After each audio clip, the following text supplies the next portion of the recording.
ही बघा आपली भाजी किती छान दिसत आहे, किती छान तेलाचा तवंग आला आहे। ही भाजी माझ्या पद्धतीने कराल तर तुमचं पोट भरेल पण मन भरणार नाही। चला तर मग करूया। हे आहे फणस, छान कापून घेतला आहे आणि स्वच्छ धुवून घेतला आहे।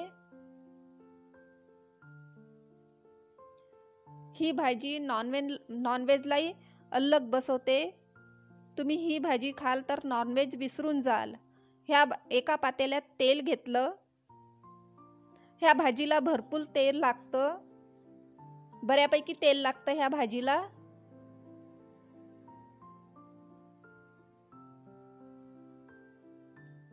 तेल गरम झालं की मोहरी घातली।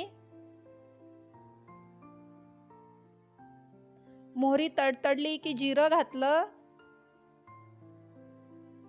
कांदा घातला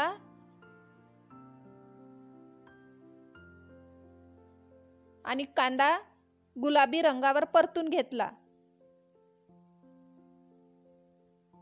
हे बघा,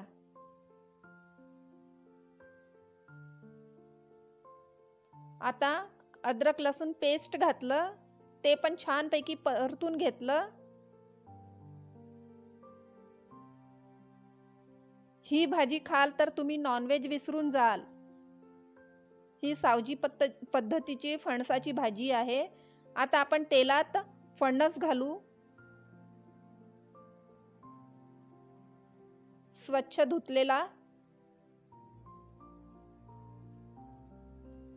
आणि मिक्स करून घेऊ।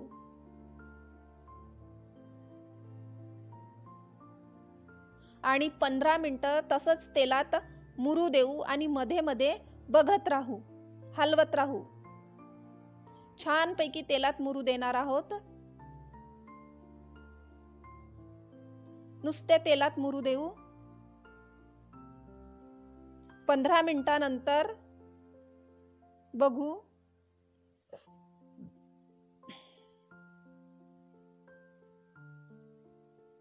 छानपैकी मुरलेली आहे फणस। हळद घालू आता।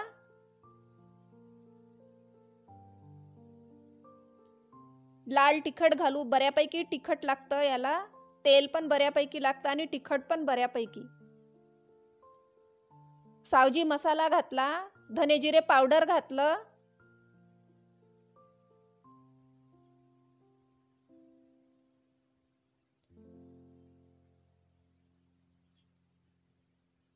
आणि चवीपुरतं मीठ।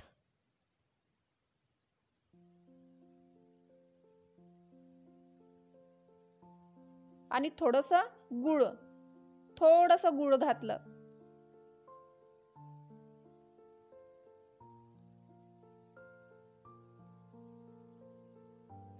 आणि मिक्स करून घेऊ पूर्ण भाजीत मसाले। एकदम नॉनव्हेज सारखीच भाजी होते ही। थोडं पाणी घालू, जास्त पाणी नाही घालू। अगोदरच ती तेलात अर्धी शिजलेली भाजी आहे।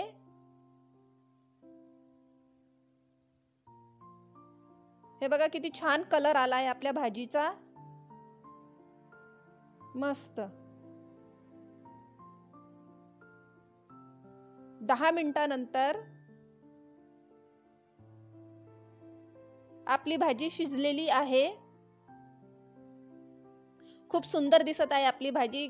खूप छान तवंग आलाय तेलाचा।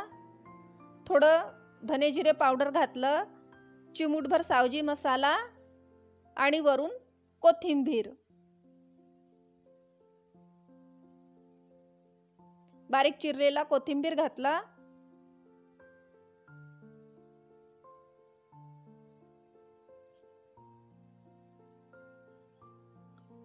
आणि झाकून दिलं। 2 मिनिटांनंतर आपण गॅस बंद करू। आपली भाजी झालेली आहे,